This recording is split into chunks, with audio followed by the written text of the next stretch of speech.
نبی کریم صلی اللہ علیہ وسلم اور آپ کی کوئی زوجہ مطہرہ ایک برتن میں غسل کرتے تھے۔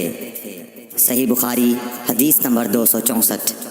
میمونہ بنت حارث رضی اللہ تعالی عنہا نے کہا کہ میں نے حضرت صلی اللہ علیہ وسلم کے لیے غسل کا پانی رکھا اور پردہ کر دیا۔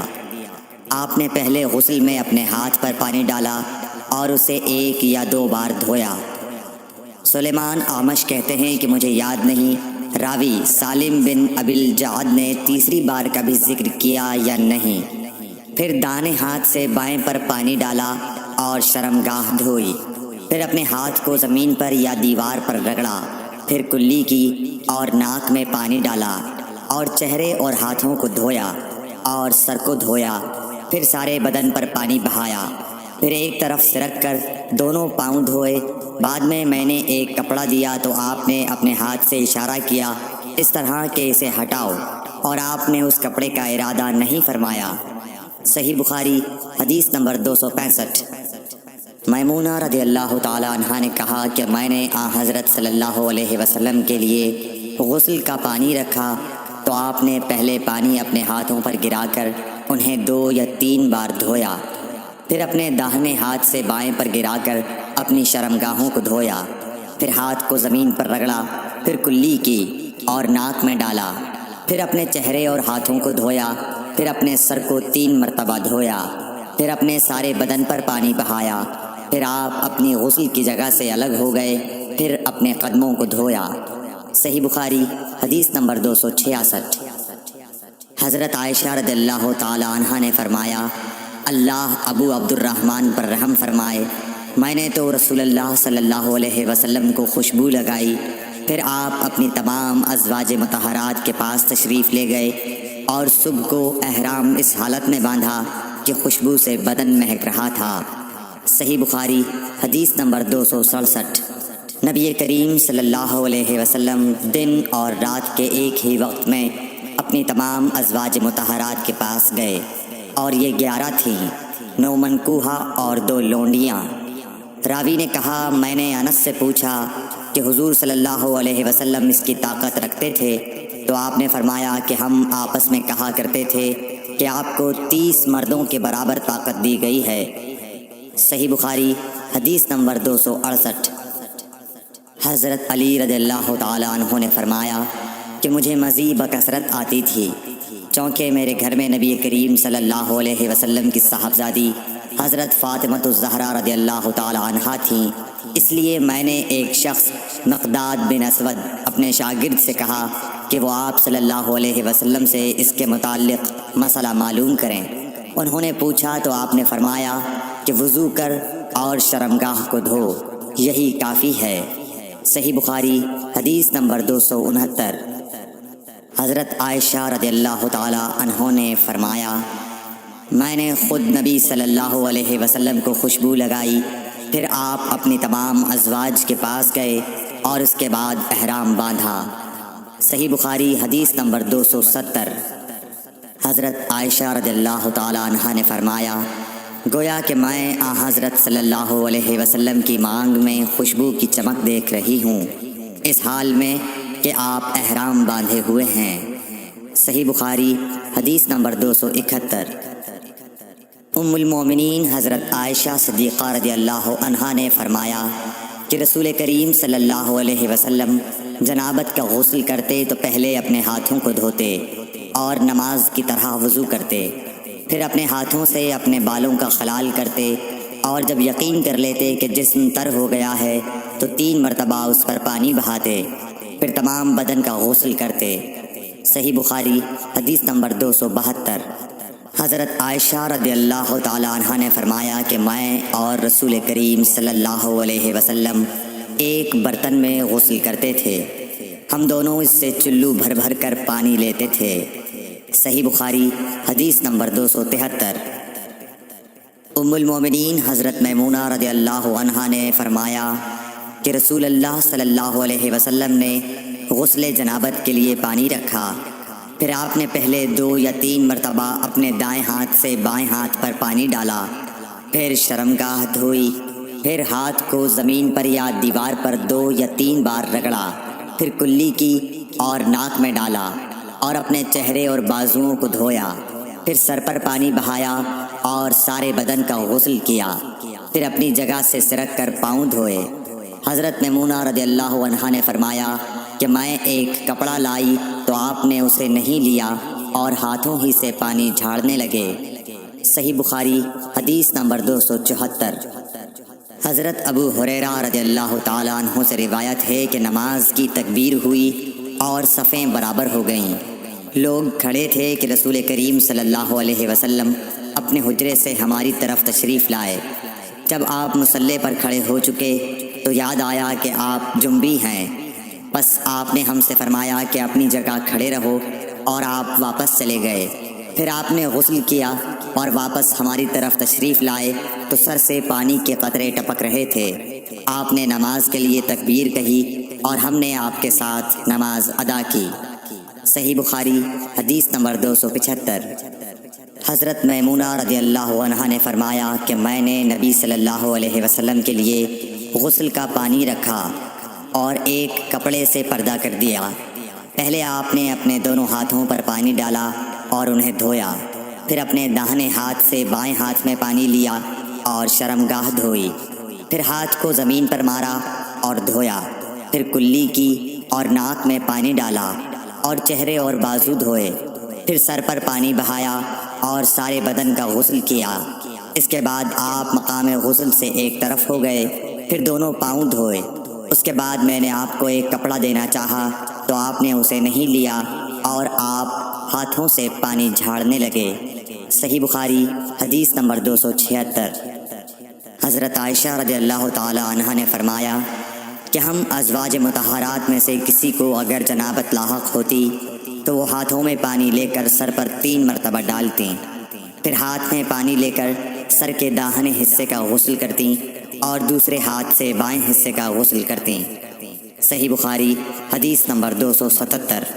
نبی کریم صلی اللہ علیہ وسلم نے فرمایا بنی اسرائیل ننگے ہو کر اس طرح نہاتے تھے کہ ایک شخص دوسرے کو دیکھتا، لیکن حضرت موسیٰ تنہا پردے سے غسل فرماتے۔ اس پر انہوں نے کہا کہ بخدا موسیٰ کو ہمارے ساتھ غسل کرنے میں صرف یہ چیز مانے ہے کہ آپ کے خصیے بڑھے ہوئے ہیں۔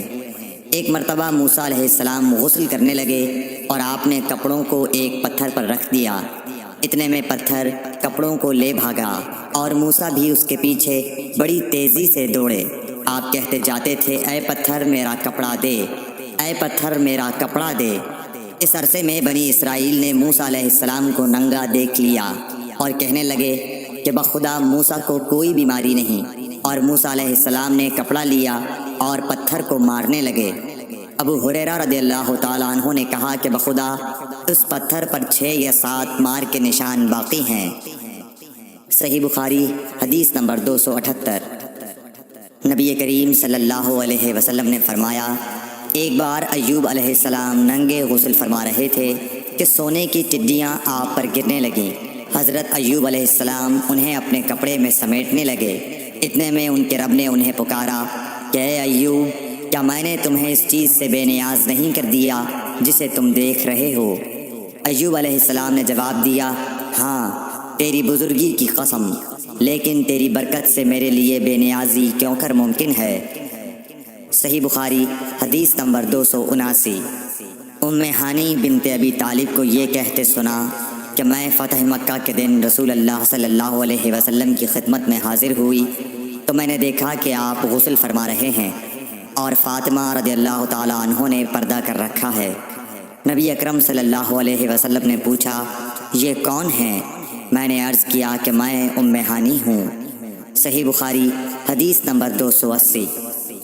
حضرت میمونہ رضی اللہ تعالیٰ عنہا نے کہا جب نبی کریم صلی اللہ علیہ وسلم غسل جنابت فرما رہے تھے میں نے آپ کا پردہ کیا تھا تو آپ نے پہلے اپنے ہاتھ دھوئے، پھر داہنے ہاتھ سے بائیں پر پانی بہایا اور شرمگاہ دھوئی اور جو کچھ اس میں لگ گیا تھا اسے دھویا، پھر ہاتھ کو زمین یا دیوار پر رگڑ کر دھویا، پھر نماز کی طرح وضو کیا پاؤں کے علاوہ، پھر پانی اپنے سارے بدن پر بہایا اور اس جگہ سے ہٹ کر دونوں قدموں کو دھویا۔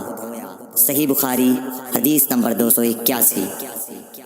ام المومنین ام سلمہ رضی اللہ تعالیٰ عنہ نے فرمایا کہ ام سلیم ابو طلحہ رضی اللہ عنہ کی عورت رسول اللہ صلی اللہ علیہ وسلم کی خدمت میں حاضر ہوئیں اور کہا کہ اللہ تعالیٰ حق سے حیا نہیں کرتا، کیا عورت پر بھی جب کہ اسے احتلام ہو غسل واجب ہو جاتا ہے؟ تو رسول اللہ صلی اللہ علیہ وسلم نے فرمایا ہاں، اگر اپنی منی کا پانی دیکھے تو اسے بھی غسل کرنا ہوگا۔ صحیح بخاری حدیث نمبر 282۔ مدینے کے کسی راستے پر نبی کریم صلی اللہ علیہ وسلم سے ابو ہریرہ رضی اللہ تعالیٰ عنہ کی ملاقات ہوئی۔ اس وقت ابو ہریرہ جنابت کی حالت میں تھے۔ ابو ہریرہ رضی اللہ تعالیٰ عنہ نے کہا کہ میں پیچھے رہ کر لوٹ گیا اور غسل کر کے واپس آیا تو رسول اللہ صلی اللہ علیہ وسلم نے دریافت فرمایا کہ اے ابو ہریرہ کہاں چلے گئے تھے؟ انہوں نے جواب دیا کہ میں جنابت کی حالت میں تھا، اس لیے میں نے آپ کے ساتھ بغیر غسل کے بیٹھنا برا جانا۔ آپ صلی اللہ علیہ وسلم نے ارشاد فرمایا سبحان اللہ، مومن ہرگز نجس نہیں ہو سکتا۔ صحیح بخاری حدیث نمبر 283۔ نبی صلی اللہ علیہ وسلم اپنی تمام ازواج کے پاس ایک ہی رات میں تشریف لے گئے۔ اس وقت آپ کے ازواج میں 9 بیویاں تھیں۔ صحیح بخاری حدیث نمبر 284۔ ابو ہریرہ رضی اللہ تعالیٰ عنہ نے کہا کہ میری ملاقات رسول اللہ صلی اللہ علیہ وسلم سے ہوئی۔ اس وقت میں جنبی تھا، آپ نے میرا ہاتھ پکڑ لیا اور میں آپ کے ساتھ چلنے لگا۔ آخر آپ ایک جگہ بیٹھ گئے اور میں آہستہ سے اپنے گھر آیا اور غسل کر کے حاضر خدمت ہوا۔ آپ ابھی بیٹھے ہوئے تھے۔ آپ نے دریافت فرمایا اے ابو ہریرہ کہاں چلے گئے تھے؟ میں نے واقعہ بیان کیا تو آپ صلی اللہ علیہ وسلم نے فرمایا سبحان اللہ، مومن تو نجس نہیں ہوتا۔ صحیح بخاری حدیث نمبر 285۔ ہم سے ابو نعیم نے بیان کیا، کہا ہم سے ہشام اور شیبان نے، وہ یحییٰ سے، وہ ابو سلمہ سے، کہا میں نے عائشہ رضی اللہ تعالیٰ عنہ سے پوچھا کہ کیا نبی کریم صلی اللہ علیہ وسلم جنابت کی حالت میں گھر میں سوتے تھے؟ کہا ہاں، لیکن وضو کر لیتے تھے۔ صحیح بخاری حدیث نمبر 286۔ عمر بن خطاب رضی اللہ تعالیٰ عنہ نے رسول اللہ صلی اللہ علیہ وسلم سے پوچھا کہ کیا ہم میں سے کوئی جنابت کی حالت میں سو سکتا ہے؟ فرمایا ہاں، وضو کر کے جنابت کی حالت میں بھی سو سکتے ہو۔ صحیح بخاری حدیث نمبر 287۔ حضرت عائشہ رضی اللہ تعالیٰ عنہ نے فرمایا کہ نبی کریم صلی اللہ علیہ وسلم جب جنابت کی حالت میں ہوتے اور سونے کا ارادہ کرتے تو شرمگاہ کو دھو لیتے اور نماز کی طرح وضو کرتے۔ صحیح بخاری حدیث نمبر 288۔ حضرت عمر رضی اللہ تعالیٰ عنہ نے نبی کریم صلی اللہ علیہ وسلم سے دریافت کیا کہ کیا ہم جنابت کی حالت میں سو سکتے ہیں؟ آپ نے فرمایا ہاں، لیکن وضو کر کے۔ صحیح بخاری حدیث نمبر 289۔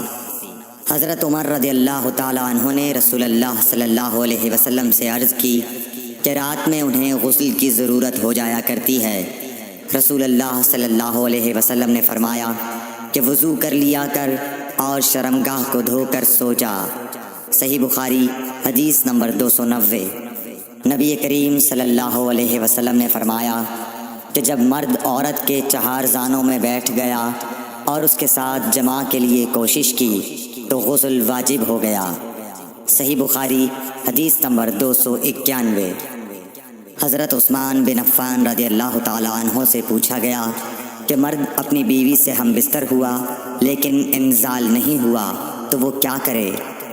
حضرت عثمان رضی اللہ تعالیٰ عنہ نے فرمایا کہ نماز کی طرح وضو کر لے اور ذکر کو دھو لے۔ اور حضرت عثمان رضی اللہ تعالیٰ عنہ نے فرمایا کہ میں نے رسول اللہ صلی اللہ علیہ وسلم سے یہ بات سنی ہے۔ صحیح بخاری حدیث نمبر 292۔ ابی بن کعب نے پوچھا یا رسول اللہ صلی اللہ علیہ وسلم، جب مرد عورت سے جماع کرے اور انزال نہ ہو تو کیا کرے؟ آپ نے فرمایا عورت سے جو کچھ اسے لگ گیا اسے دھو لے، پھر وضو کرے اور نماز پڑھے۔ صحیح بخاری حدیث نمبر 293۔